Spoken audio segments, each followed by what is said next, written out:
Следите Студио 10 на Телевизија 24. Гледавте во првиот дел разговор, помалку и диалог помеѓу министерот за правда Бојан Маричик и меѓународниот секретар на ВМРО ДПМН, професорот Тимчо Муцунски, кој што е пратеник од редовите на најголемата опозицијска партија. Во очекување на вториот дел, во финишот, овде во живо ќе имаме разговор со еден од најуспешните македонски режисери, Милчо Манчевски. Во меѓувреме, подсетување на краткиот блок Флеш вести, 15 првачиња од основното училиште Гоце Делчев од Скопски центар, од синоќа се во 14-дневна изолација, откако 2 наставнички се заразиле со коронавирусот.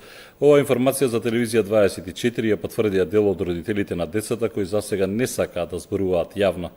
Неофицијално не се исклучува едната наставничка да се заразила од другата, велат исплашени се, бидејќи освен што постои ризик децата се заразат, били во контакт со бабите и дедовците. Информацијата за Телевизија 24 ја потврди градоначалникот на Центар Саша Богдановиќ, вели дека правачињата се во изолација, а на наставничките им се прави уште еден контролен тест, пошто ќе има повеќе информации. Ова ќе биде информацијата која што исто така ќе биде во фокусот на денешниот ден. Меѓу другото, во фокусот на денешниот ден е и посетата на еврокомесарот Оливер Вархеј. Тој доаѓа во посета на Македонија, како што е најавено, ќе има средби со премиерот Заев, со членови на владата, а по билатералната средба и свечената седница на владата, Заев и Вархеј ќе одржат и пресконференција. Предвидено е еврокомесарот за проширување и добрососедство да се сретне со претседателот на парламентот Талат Џафери и да има обраќање пред пратениците во законодавниот дом. Најавен и работен ручек на еврокомесарот Вархеј со претседателот на државата Стево Пендаровски. За време на престојот во земјава, Вархеј ќе оствари средби и со лидерот на ВМРО ДПМН Христијан Мицковски. Вархеј доаѓа во Скопје, откако вчера беше објавен извештајот на Европската комисија за напредокот на земјата на патот кон Европската унија, како и економскиот план за Западен Балкан. Денеска исто така во земјава ќе се случат и протести, ќе протестираат музичките артисти заедно со угостителите. Последните мерки кои ги донесе владата за работењето на угостителските објекти ги налути угостителите и музичарите. Затоа тие денес пред владата ќе протестираат. Македонската естрада со голем музички хепенинг, без скандали или сензации, ќе одржи за прв пат голем протест пред владата. Целта е да докажат дека сепак постојат, дека имаат огромна слога, дека ќе се борат од денес па натаму многу посериозно за своите права. Независната угостителска комора најави дека доброволно на 2 недели ќе ги затвори сите угостителски објекти, но велат дека тоа нема да го реши проблемот. Владата останува на ставот дека ќе мора со построги правила и музичарите и угостителите да се прилагодат да функционираат во есенските и во зимските месеци. Следите Студио 10 на Телевизија 24, како што најавив, продолжуваме со вториот дел. Наш гостин е еден од најуспешните македонски режисери, Милчо Манчевски. Бидете со нас.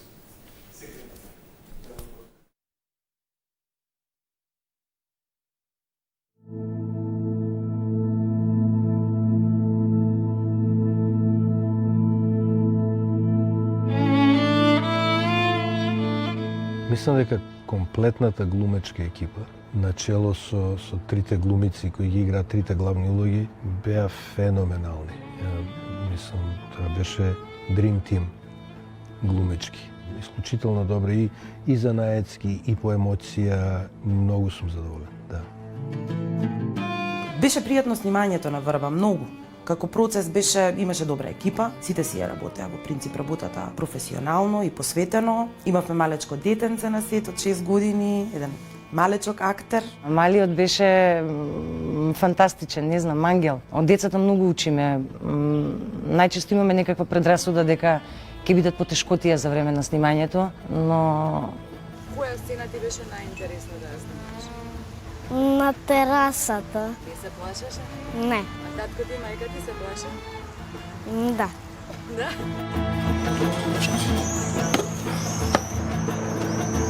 Нормални филмски доживувања имаше многу, секогаш е тешко, кога се работи технички, кога има нели потешки работи за работа, вештачки дождови и слично, тогаш е малку по тензично за сите, ама екипата си го сработи своето.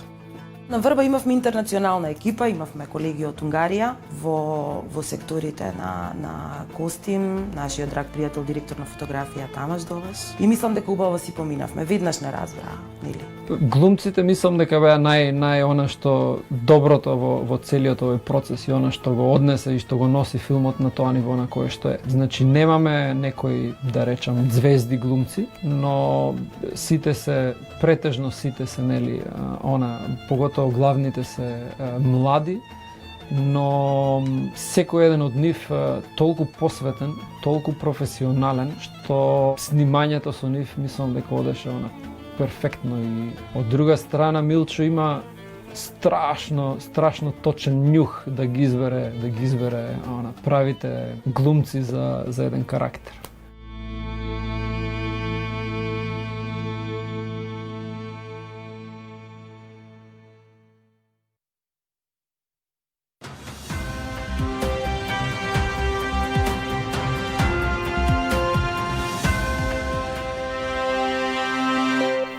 Во студио 10 на телевизија 24, велам добре дојде за Милчо Манчевски, еден од нашите најуспешни режисери.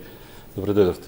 Добро ве најдов. Драго ми е што вака прифативте да бидете дел од ова студио 10. Имаме што да поразговараме, бидејќи чинам дека ќе летате за Њујорк, така? Да, најпосле. Уште колку сте овде? Па, уште неколку дена. Прилично баја ги се задржавте во државава или непланирано?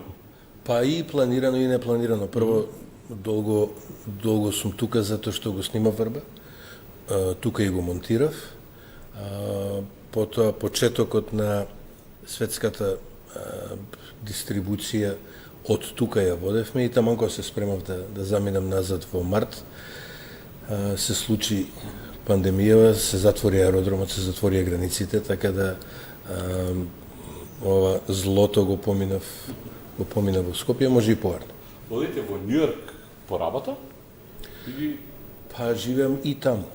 Знам дека живеете таму. Така да одам, мислам, имам еден куп работи, имам еден куп обврски. Може да прашам кој ви ги вади цвеќињата? Цвеќињата да ги полем, да, баш зато. Велат дека дали Вилијам Дефо, кој што е ваш близок пријател, мислам дека и во близина живеете таму, е човекот кој што сега ви ги наводнува цвеќињата? Не до толку, не. И он беше во Рим, еден, мислам за време на пандемијата беше во Рим, така да. Он е ептен срце човек, он е еден од ретките луѓе од индустријата со кои се дружам. Така. Господине Манчевски, во Луксембург следнава недела голема чест за Милчо Манчевски, ретроспектива на сите ваши филмови практично. Може малку да бидејќи ова веќе чинам дека не е соопштено до сега во јавност, бидејќи тазе. Тоа е во рамки на фестивал во Луксембург е една програма која се вика Фокус он Манчевски. И таму ќе прикажуваат Врба ќе го прикажат неколку од постарите филмови и ќе прикажат, што ми е особено драго, два од кратките филмови. Тоа се Четврток и Крајот на времето, кои ги работев во оној период кога не снимав во Македонија. Последниве, колку му дое таму, 10 години. Едниот е сниман во Њујорк, а другиот е кубанско-американска копродукција. И требаше и да патувам таму, ама они заборавија дека македонски и американски државјани не можат да додат да дојдат во Луксембург, така да гостувањето, разговорот со публика ќе го правиме онлайн на Zoom. Ме покани и да бидам председател на жирито нивно, затоа што овие филмови се во посебна програма, не се во званичната компетиција, ама немав. Затоа што во исто време Врба игра и во Валенсија и таму обеќав дека ќе одам. Така да се поклопија двата фестивали. Сега како му тргна малце на Врба, како спласна малце пандемијава, пред пак да се засили, филмот почна ептен да патува. Минатата недела во исти ден го затвараше фестивалот во Тирана и го отвараше фестивалот во Софија. Еве сега во исто време и Луксембург и Валенсија во Шпанија. И така си патува. Одлично. Врба на Манчевски во трка за Европски Оскар, исто така и ова е една од значајните работи која што е значајна, претпоставам за вас многу. Не знам вие како ги доживувате тие работи, меѓутоа ние како народ прилично сме горди на. Знаете, веројатно затоа што ретки ни се тие случувања Before the Rain, па Медена земја, па сега Врба, па Европски Оскар, па Джеремија Айронс, па не знам. Па не, убаво е тоа. Ни доаѓа убаво на душата, онака, знаете, малку да одмориме од политиката. Па убаво е затоа што е афирмација, затоа што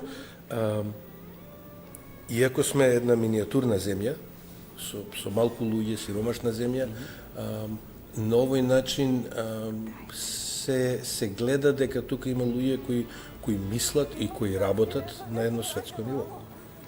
И претпоставам дека затоа на луѓето им е драго и тоа го гледам од фидбек, го гледам од луѓе кои ќе ми придат, кои ќе реагираат, кои ќе пишат. Има секакви реакции, ама она кога на луѓе им е искрено мило, кога има топлина тоа што ќе го кажат, не може да не ти е драго. Иначе, мене лично наградите и номинациите и тие работи не ми значат апсолутно ништо, ама свесен сум дека се они многу важни за животот и на филмот, и за нашата култура, и за нашата заедница, и за идните филмови во крајна линија. Не ми значат затоа што делото го правиш поради делото само. Значи, не поради награди, не поради пари, не поради, дури не ни поради публика. Него имаш еден религиозен однос кон уметноста. И само на тој начин можеш честно да и се посветиш на уметноста додека ја правиш. Сега околу неја има еден куп други работи, нели? Има промоција, има пласман, има бизнис, има финансирање, има реакции од публиката и тие се дел од целото пакетче. Можно ли е тоа да е тајната на успехот, кога не си обременен со тоа по секоја цена дека морам да добијам награда и кога сте растеретени од тоа, ма не, на крајот од денот пак се сведува на тоа колку филмот е, како видите вие, го има оној религиозен однос. Дали ќе те допре во срце? Да, дали ќе ве допре во срце. Конкретно за Врва, ќе ви кажам што мене ми се случи, бидејќи ние отидовме со сопругата заедно да го гледаме. И сега, како вие го доживјавте, како режисер го доживува кога ќе заврши сета таа монтажа, постпродукција и веројатно седнувате и го изгледувате, како вие го доживувате за да видам, за јас да ви пренесам ние како луѓе кои што сме надвор од надвор, условно кажано не сме режисери, сценаристи вклучени во филмот, како ние го доживуваме филмот? Па јас не можам да имам објективна слика за делото, веројатно никогаш, а во секој случај не можам да имам долги години. Значи, треба да поминат години и години и години, да можам да седнам да го гледам, скоро како гледач. Сега, марифетот е додека го работиш и особено додека монтираш, да можеш да излезеш од своја кожа и да го гледаш како гледач, барем до некаде. А може режисерот да излезе од тоа или тешко? Ја мислам дека 100% не може. Не може. Ама може до некаде. Така да, моето искуство беше, драго ми е што го завршив, тоа беше искуството. Осеќав дека е одличен филм. Тоа го осеќав, тоа можев да го знам. Меѓутоа, емотивното искуство не можам да го имам. И сега, вака изгледаше. Значи, ние го гледаме филмот, 2 пара, јас сопругот и уште еден, односно 3 пара, пардон. Завршува филмот, никој со никого не разговараме, и као имаме по некоја, нешто чутно ни се случува, као, па што е сега ова? А тоа ти се чини како да трае цела вечност, да трае 30 секунди. И додека веќе се спушта по скалите и веќе одеднаш приметуваш дека сите жени почнува да плачат, никој со никого не разговара. И веројатно вие сте допреле до нас како гледачи, затоа што ние не разговараме, бидејќи ние во тој прв момент не сме свесни што се случи. Знаете, одеднаш онака како, окей, филм како филм, меѓутоа тој толку влегол под свеста што веројатно буди некој пред церемонијата сите се веќе влезени. Јас седев во хотел у Фармерки додека не се издоговори како ќе иде, затоа што академијата го смени начинот на кој не ословуваше. Ја ословуваше нашата земја. Иако најдова форма, како да го кажа, тоа форма. Ја најдова формата поради овој притисок, затоа што ќе беше скандал голем. И го сретнав после на не знам каде беше, на некоја забава вајда беше. И ми вика, добро ли ти го изговорив името?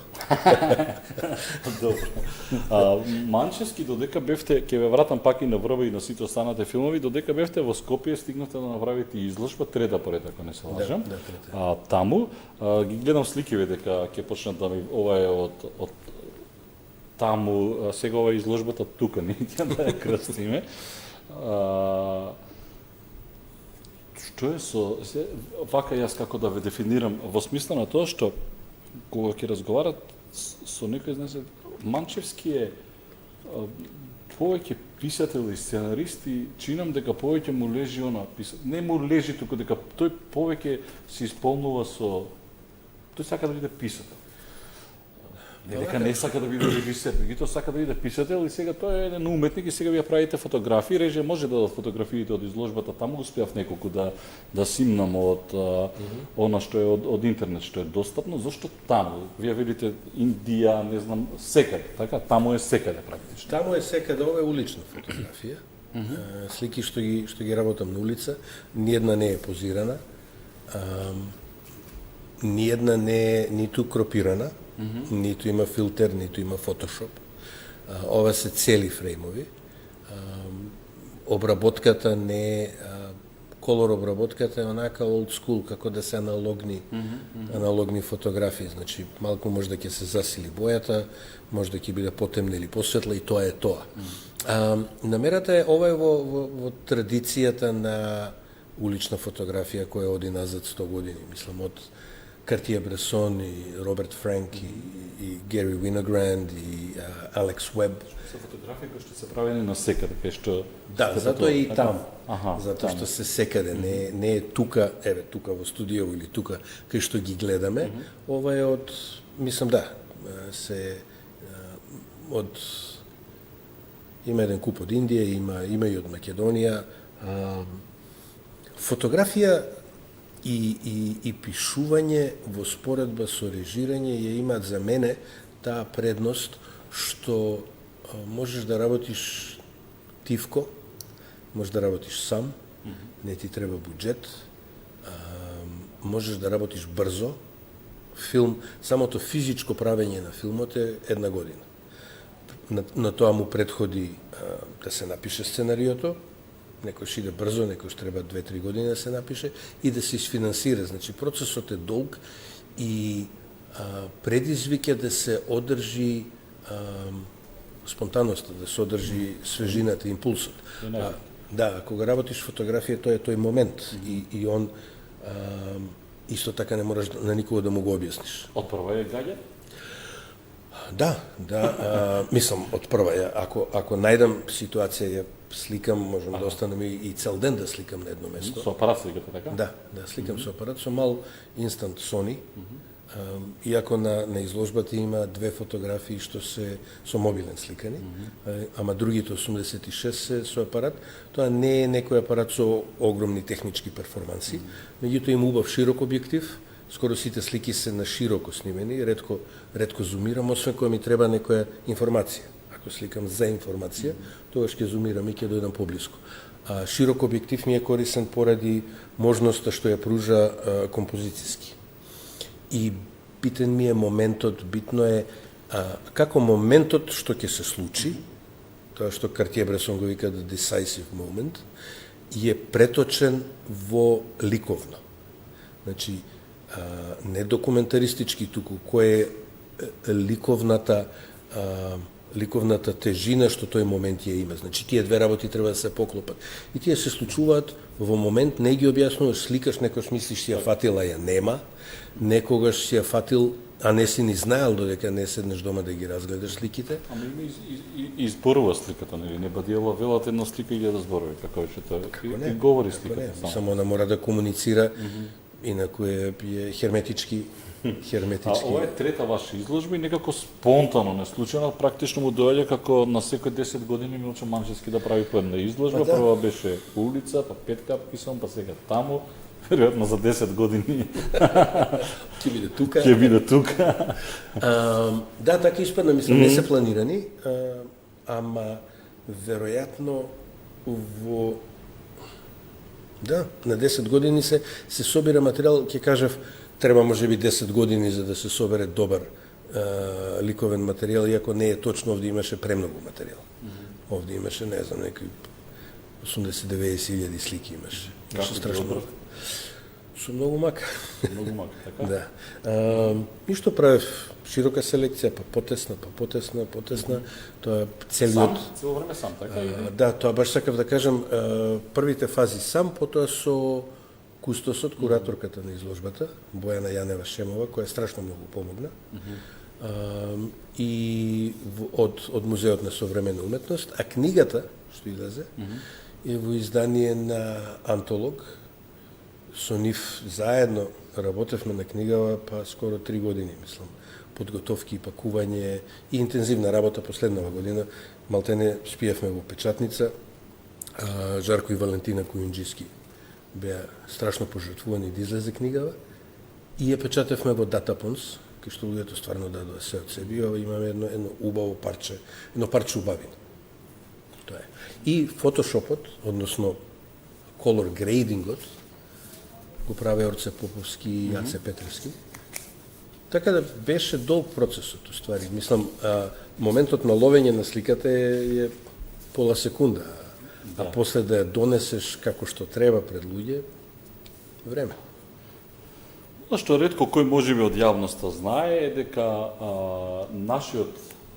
еден од нашите најуспешни режисери Милчо Манчевски, значи учествува уште во таа Југославија на конкурс за раскази, ако не се лажам. Така, ама тие се детски раскази или како? И сета, знаете зашто морав да се распрашам, затоа што видов една слика со Иво Андрич, тоа е оваа слика. Милчо Манчевски е долу под Иво Андрич, каде што Милчо Манчевски добива награда. Се може би малку за препастите каде шалтама тема на тема. Вие овде добивате награда, учествувате на политика, ако не се лажам, така? На конкурс за најдобар расказ? Да, тоа е политика, ова е многу одамна и... Колку години сте овде? 13. Непуни 14. И како, сега ново се сеќавате? Се морам да ја вратам назад. Како не се сеќавам, апсолутно. Мислам, доделувањето беше во просториите на политика во Белград. И не викна... За помладите, да кажем, тој се на очарите и Иво Андрич, видите. Ние денес не читаме многу. Не, политика тоа стварно го организираше феноменално. Значи, на доделувањето беа Иво Андрич, беше Бранко Чопич, Тесанка Максимовиќ и Мира Лечковиќ, како не само етаблирани, него светски успешни писатели. Иво Андрич во тоа време веќе имаше, фала Богу, Нобеловата награда добиено. Не викна... Да, он онака прилично скромно тивко седеше, нели, се потпише, ќе се поздрави, ќе каже два збора. Бранко Чопич беше тој кој цело време нешто раскажуваше, луѓе, деца околу него се собира и се смеја. Не викна, ја не знаев дека таа година беше умре татко ми. И ова беше неколку месеци после тоа, ми се чини. И не викна во Белград, како да доеме, како сакаш, вика. Викам, сакам со авион, нели? Тоа ми беше прв пат со авион да летам. Видите? Со авионот идовте? Да. Со авион идев. Вајде може, мислам, ако си дете, може да сам потивав. И тоа беше горе на најгорниот спрат на политика. И тогаш, уствари, мислам, ја и пред тоа интензивно пишував. И многу сакав да пишувам и имав аутлет во тоа, баш онака се осеќав дека сум на свое и емотивно ми исполнуваше и луѓето позитивно очигледно реагираа на тоа што го пишував. И во овој момент, поради ова признание, си реков, ајде можам и професионално со тоа да се бавам. И би, да. Јован Корубин, кој беше тоаш дописник на политика, ме препорача во студентски збор и почнав да објавувам таму. И објавував новински текстови, објавив уште еден расказ за возрастни, кој доби награда. И продолжив. Така да продолжив да се бавам со пишување, да објавувам и во македонски медиуми, објавував после во Синеаст, во Здраво, во Политикин забавник, И после беше само еден страничен чекор од пишување во филм. Затоа што филмот е раскажување. Ова ретко кој го знае, иако го прогуглав сега. Јас прво ја загледав сликата и сега, да, Иво Андрич го видов, меѓутоа се морав да се расплашам што. И сега ми велат има уште еден детал за Милчо, например, кога одат сите да се запишуваат во прво оделение, и као Милчо Манчевски знаеше веќе латиници и кирилица да пише. И сега као него толку досадно му беше што сите трае таа манифестација, што додека завршат сите оние други дечиња, Милчо Манчевски си седел и си решавал крстозборки. Да, точно. Морав ја да се расплашам малку сега во детали од приватноста. Досадно околу гениалноста, околу умот, некако досадно сега прво оделение се запишува, а Манчевски знае и латиници и кирилици и си решава крстозборки додека да се запише другите деца. Да, од Нова деца. Македонија беше крстословката, а латиница научив од регистарски таблици, нели, СК, ТВ, БГ. Да. Сега, Иво Андрич, кога зборувавме за оно што е дел од поврзан писател, сценарист, вие практично сте, како да го кажем тоа, моторот на текстовите и на Бастион, така на Кирил Џајковски, таму е вашата дружба. Да. Мислам дека и кој спот и единствениот спот на Бастион, мислам дека вие го режиравте. Да, Hot Day in Mexico е спотот и тој го работевме во приватен аранжман. Стеф Чацевски беше продуцент на спотот и не знам, Стефче беше магионичар од каде ги најде финансиите да се изнајми камера, да се од Белград дојде да се ангажира простор за монтажа, затоа што во тоа време немаше приватни продукции, а на тогашно ТВ Скопје не можевме да работиме затоа што текстот беше на англиски и затоа што приказната на текстот, а со тоа и на спотот, беше за убиството на Троцки во Мексико, во, мислам, 40-та година дека беше. И ние, уствари, ја реконструиравме, настанот го реконструиравме, беше многу интересен, многу убав спот.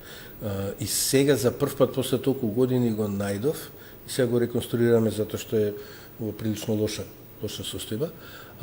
Да, со Кики се запознавме, ние се запознавме, уствари, предходно. Дома седев и работев сториборд за еден филм што никош не се случи. Се викаше Мусака и требаше да се снима.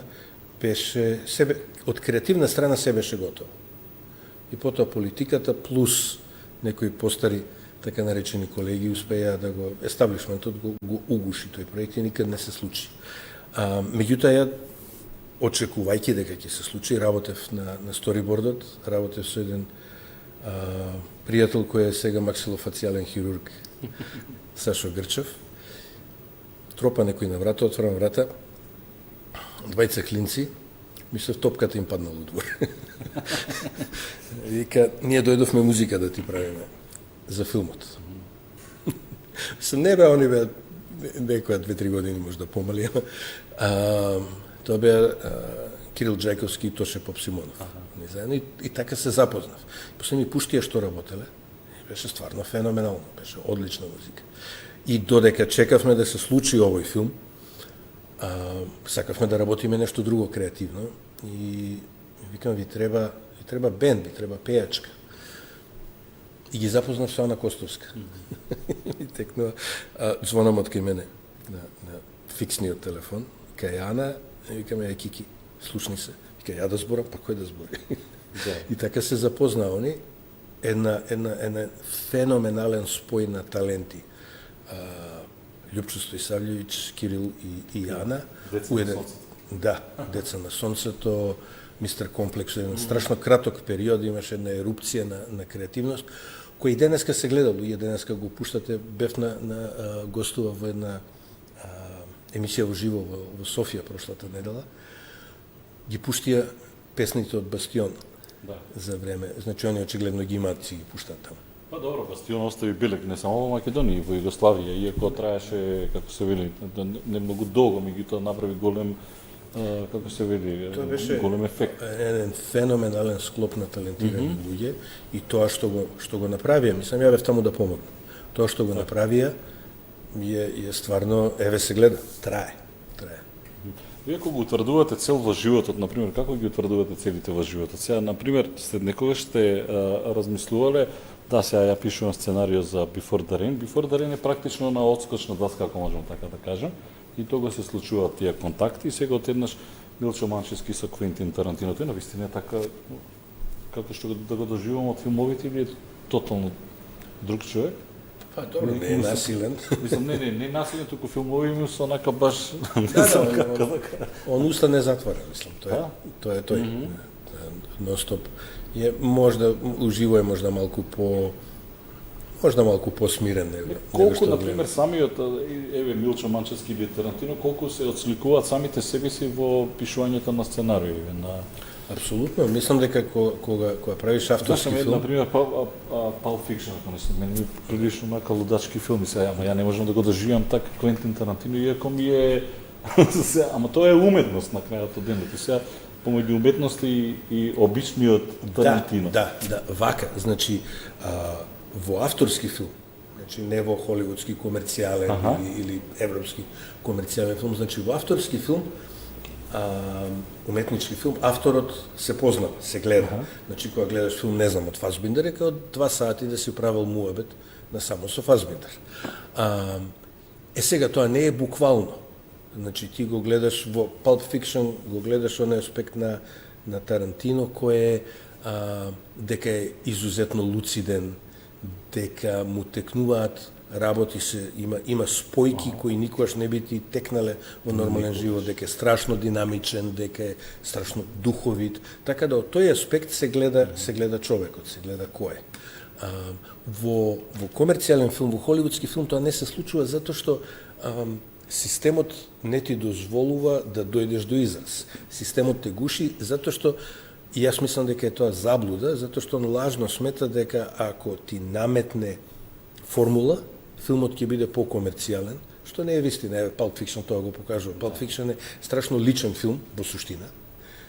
Тоа е оној филм што Квентин сакал да го направи. Тоа не е филмот што Харви Вајнстин сакал да го направи. Да, седиш и не мрдаш едноставно. И еден добар дел од најуспешните, комерцијално најуспешните филмови се авторски филмови во поглед на тоа дека изгледаат баш онака како што режисерот сакал да изгледаат, а не како што студиото сакало да им наметне или дистрибутерот или продуцентот сакале да им наметнат. Не знам, Джеймс Камерон, Џорџ Лукас, Спилберг, тие се во суштина авторски филмови, со тоа што во нивниот случај авторството се поклопува со некој популарен вкус или они успеваат да го наметнат тој популарен вкус.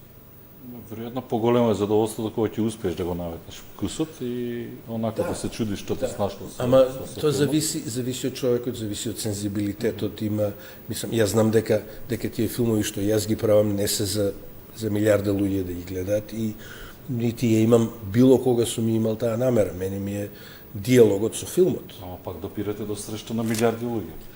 Па допираме од Кина до Америка, преку Москва, преку цела Европа и Па да, ама тоа не е на почетокот. Тоа е резултат. Значи, ако седнеш да калкулираш како што Холивуд калкулира, ја не можам тоа да го правам, не сакам тоа да го правам. Значи, ако овде на крај имаме хепи енд, или ако оваа улога му ја дадеш на Бред Пит, па онда тоа ќе им се допаѓа на луѓето, мислам дека тоа се граничи со проституција. Ама тоа е веќе и бизнес, да, хепи енд или Да, тоа е бизнес, тоа е како правење коли, како правење кондори. Така. Ричард Гир? Па, он сега тотално диаметрално, ја барем ги доживам тотално спротивни од не дека го врзувам со улогите на сакате джентлмен и офисер од Гир е како да се изразам, а тоа да биде културно. Мангупе? Па е мангуп, ама не на убав начин. Мислам, он се наметна, он сакаше да учествува, самиот се јави. Неговиот агент и мојот агент беа во иста агенција во ICM. И он се наметна, се јави, што, нели? И од тоа време прашина го спремавме. И продуцентот вика, ова е супер, нели, ова ќе ни овозможи, тоа е тој, нели, Холивуд. Ова ќе ни овозможи да го изфинансираме филмот полесно. Пошто беше скап филм. Викам, супер, ама ја не го гледам. Прво, не го ценам како глумец. Може да е звезда, ама како глумец не го ценам. Друго е, не знам, Филип Сеймур Хофман, или Шон Пен, или Роберт Дивал, или, не знам, Вилем Дефо, тоа е глумчина, а ова е звезда, знаеш, појава. Ама направив компромис. И тој компромис ме кошташе. Океј, викам, нели, игра во филмот.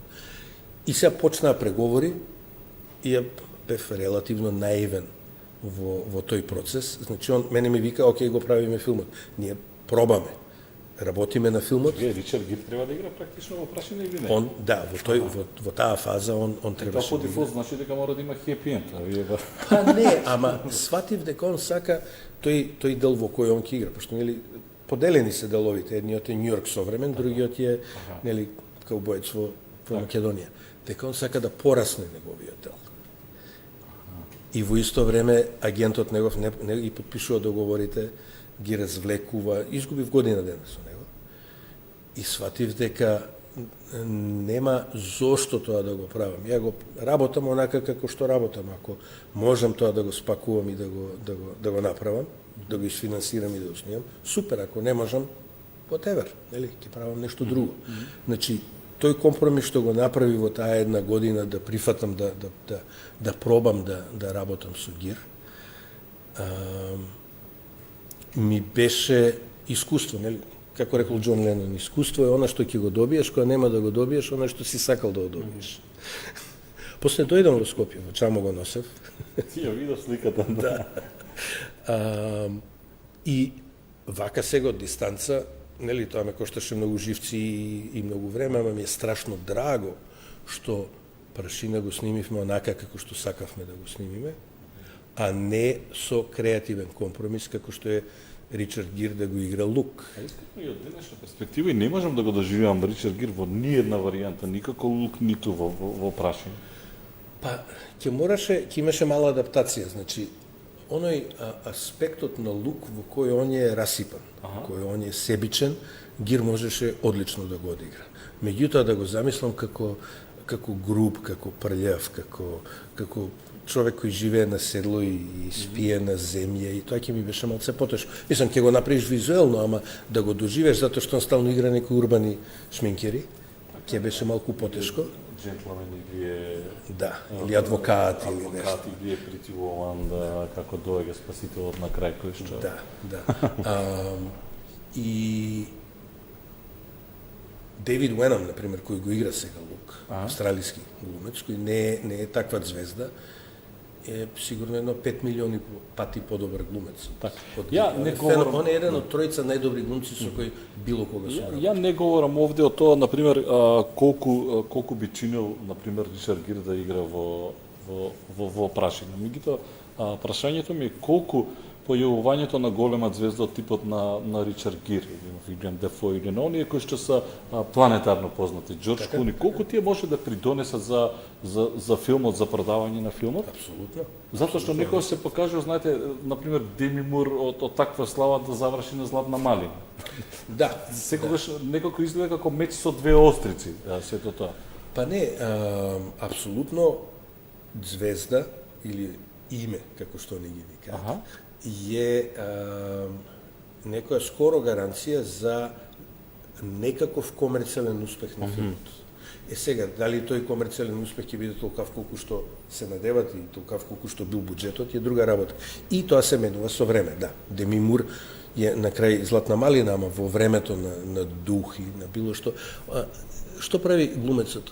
Звездата. Не глумецот, огромна разлика глумец и звезда. Звездата ти е вградена реклама. Значи, еве го новиот филм на Џорџ Клуни. Значи, сите ќе обрнеме внимание, медиумите ќе напишат за тоа, повеќе ќе се пишува на социјалните мрежи. Така ги прават. Нов филм од пионерот, не знам. Ама тоа е двосмерна улица. Значи, човекот кој го режираше, они го пумпаат фактот дека имат звезда, ама во исто време, затоа што имат звезда, има и поголем интерес. Значи, они едното го градат врз другото. И го поминав тој процес во Холивуд и гледам дека, нели, се смета дека треба 3 елементи за да се случи филм. Сценарио, режисер и звезда. во суштина треба само звезда. Ако, не знам, Джордж Клуни утре реши да сними филм по телефонскиот именик, Warner Brothers ќе каже, окей, правиме телефонски именик. Да, но имаме ситуација кај што имаме режисер кај што како Милчо Манчевски кој што прави звезди. Сега не тотално анонимоси, но од луѓе кои што се од актерската фела ги вивнувате едноставно во светот на филмот. Ова е друго, ова е нормален филм, ја ви рекол. Ова е авторски филм, ова е уметнички филм, ова е филм како што јас сакам да гледам и да правам, филм кој дома си го пуштам на телевизија. Јас зборам за индустрискиот филм, за Холивуд, каде што звездата е клучна за продавање на филмот, нема врска со квалитетот на филмот, нема врска со тоа дали он добар или лош. Сме виделе звезди во очајни филмови и нели извонредни филмови без звезди. А тоа дали мислам ја тоа е една од причините зошто не работам во Холивуд, затоа што не сакам студиото да ми наметнува кој глумец ќе биде во мојот филм. А ве пара? Па да. Имаше период кога имав милиарда проекти, мислам, некои проекти ги почнав. Затоа што вие нек сте ми не холивудски туп, затоа што Холивуд прави она баш класичен бизнис, а јас Милчо Манчевски го доживувам како, да кажам, ние нели ги делиме чешка школа, тие кои што нешто помалку разбираат, као на филм кој што е поприлично потежок, кој што тешко би се вклопил у тој холивудски бизнис. Например, таму мора да видам среќен крај, мора на крајот да се земаат, мора на крајот било што да има. Знаете како размислуваат шефот на студиото и продуцентот, они мислат, ово е талентиран, он прави филмови кои што нема хепи енд, ама ние кои ќе оставиме во системот, неговиот талент плюс нашата контрола, плюс нашата формула, да, ќе биде машина. Од друга страна, дури и овие вакви странски, независни филмови во кои нема влијание, нема контрола од студиото, добиваат феноменални критики во Hollywood Reporter, во Variety, во Screen International, еве го Врба. Од сите мои филмови, повеќе од Пред дождот, например, доби подобри критики од овие холивудски стручни списанија.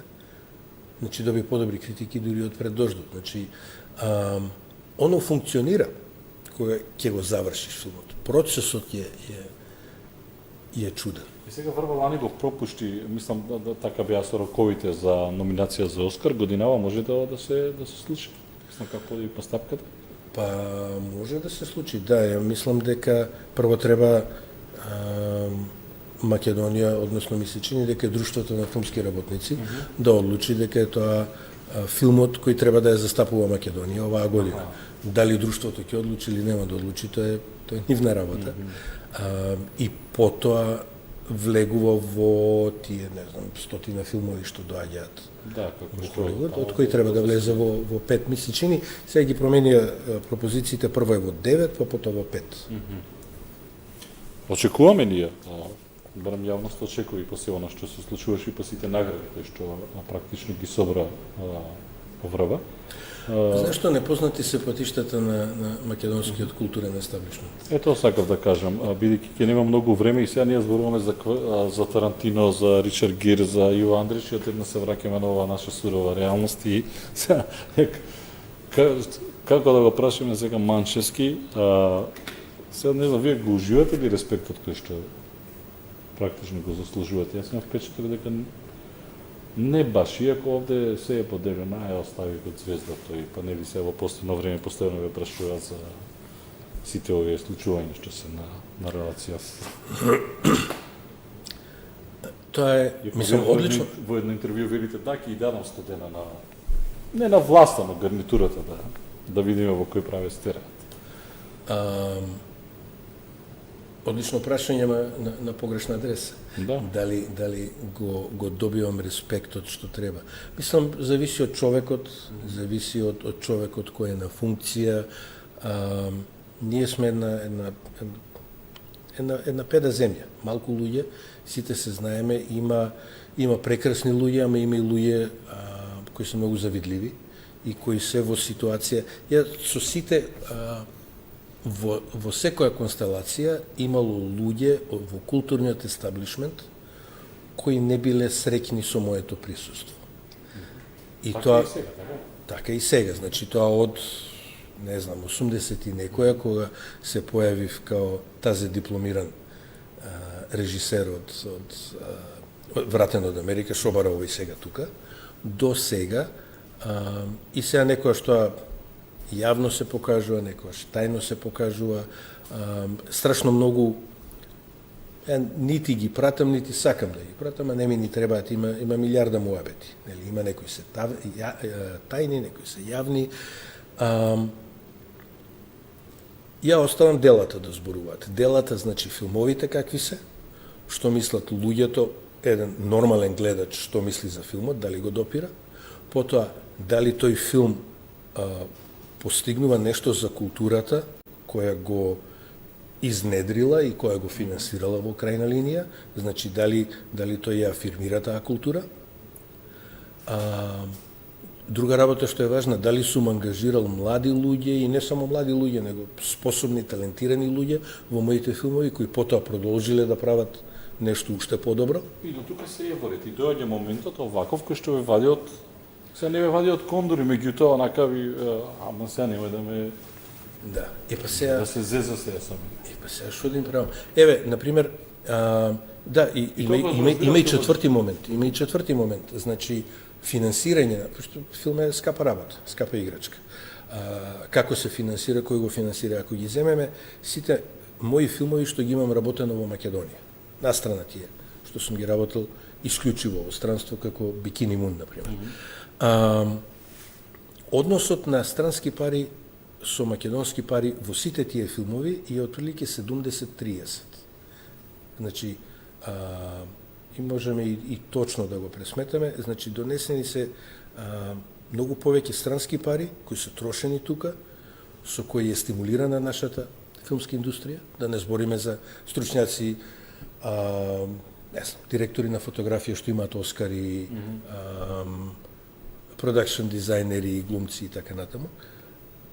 И тоа е една од лагите кои сепак треба да се коригираат. Значи, факт е дека за моите македонски филмови се потрошени повеќе странски пари одошто македонски пари.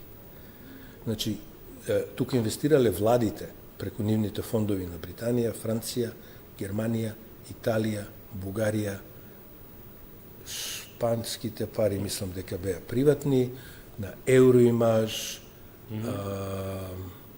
Белгија, Унгарија и така натаму. Значи, тоа е попрашање на тоа како се финансираат филмовите и кој е ефектот од нив. Мислам дека тоа е една фейк ньюс, што би рекол Трамп, која треба да се расчисти. Те се расчисти? Не. Шанси. Нема шанси. Не, мислам затоа што ова е факт кој постои со години, кој јас го повторувам со години, кои луѓе кои сакаат. Сега имате пак проблем. Сега пак се има проблеми, да, има луѓе кои на кои не им се допаѓа тоа што и како го работам и не сакам дури ни да го прљам интервјуво со тие работи, нити мојата работа. Се тоа е дел од проблемите што ги има човек кога прави нешто било што, а особено нешто што е толку видливо и квалитетно. И доаѓа момент кога ви пука филм онака, што барам ја овде да се замарам со Па една-два пати си отидов од тука онака трајно. Сега веќе тоа не го правам. Не им го пружам тоа задоволство. Тоа и мене ме фаќа така некојаш па и не, па зашто па да си одам па да го правам задоволство. Па да, да ги нервирам. Затоа што, ама не, мислам, ова е и моја земја. На крајот земја. Ова е, нели целиот муабет парите ти дадовме, не ми дадовте мене ништо бе луѓе. Значи, јас ви дозволив да инвестирате дел од вашите пари што сте решиле да ги трошите на филм во проект што јас ќе го водам и на кој ќе го ставам моето име и кој поради тоа ќе биде успешен. Значи, ништо не сте ми дале мене.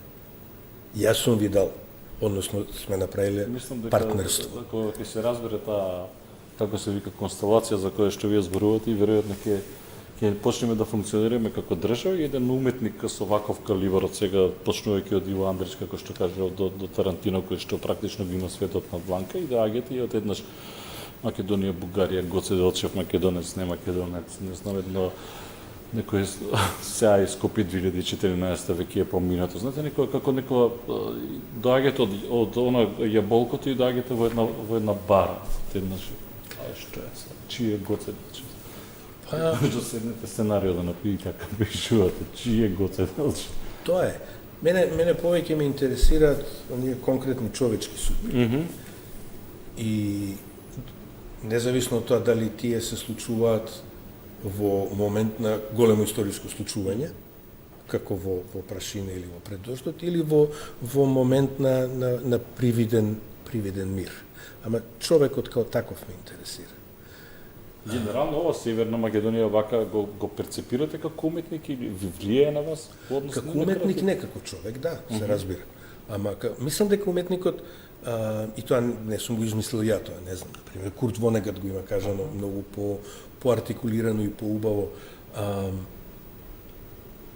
Уметникот не треба да дозволи политиката да му завлезе во уметноста, во делото. Ставот негов за политиката треба да се види, ама не преку директно мешање во политиката, затоа што мислам дека ќе се поевтини уметноста на тој начин. Па се поевтинува. Имам и впечаток дека наши уметници се склонија на да се поклонуваат на политичарите. Па секакви има секаде. Мислам, тоа е меѓу другото и затоа што политичарите кај нас, и не само кај нас, во пуно мали земји имаат страшно многу моќи. Они одлучуваат и за твоето денес, и за твоето утре, и има луѓе кои се спремни поради тоа да се поклонуваат премногу. Не знам, мораш да држиш до себе. Од друга страна, уметноста, кога зборува за политиката, зборува на начин кој е поширок и на тој начин помоќен. Зборувајќи и за политиката на тој начин. Иако вие кога ќе кажете нешто ги боли, затоа што кажал Милчо Манчевски, било кој политички естаблишмент, да сумирано после 30 години гледате излез, ќе не биде? Неколку пати ми е директно префрлано за тоа што и како сум кажувал во интервју или во филмови, често како погрешна интерпретација на тоа што сум имал да го кажам, ама тоа е тоа. Ќе не биде?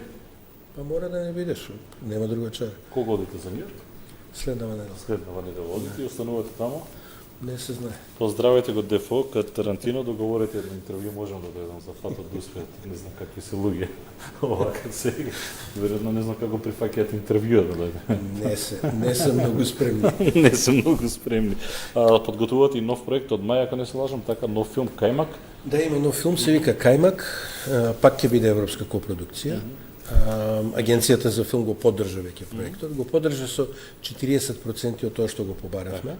Така да ќе биде прилично тешко да се склопи филмот, не само затоа што фали, има една огромна дупка во буџетот, туку затоа што тоа после има влијание врз тоа како и дали влегуваат странските партнери и како влегува Евроимаж во проектот. Готов ви е текст? Сценарij? Текстот е готов, да. Мислам, креативно филмот е готов, можеме ние во понеделник да почнеме да се снимаме. Кога стигувате да пишувате сценарија? Па не, јас страшно брзо пишувам. Како ќе изгледа ова сцена? Може да откриеме нешто? Ова е црна комедија. Црна комедија? Да, црна комедија. Ако треба, онака во Холивуд, нели, секој нов проект се споредува со претходни. Ова е малце Mad Max, малце Бамби. Ова е како чешките филмови од чешкиот нов бран од 6 или како Алмодовар или како Паразит. Да. Кастингот кога ќе биде? Па кастингот би требало после Нова година да биде. Мислам, ние чекаме прво да се склопи цели, може и да не се склопи филмот, може и да се распадне тоа. Не се знае. Ќе се склопи. Благодарам што бевте дел од студио 10 на телевизија 24, убав пат за Њујорк, убав лет за Њујорк, уште многу успеси со врва. И дај Боже до година, лани беше медена земја, до година да се радуваме на Милчо Манчевски повторно. Фала многу. Беше ова Милчо Манчевски во студио 10 на телевизија 24. Ви благодарам, почитувани, што бевте со нас. Останете и понатаму со телевизија 24, следува прегледот на вестите во 12.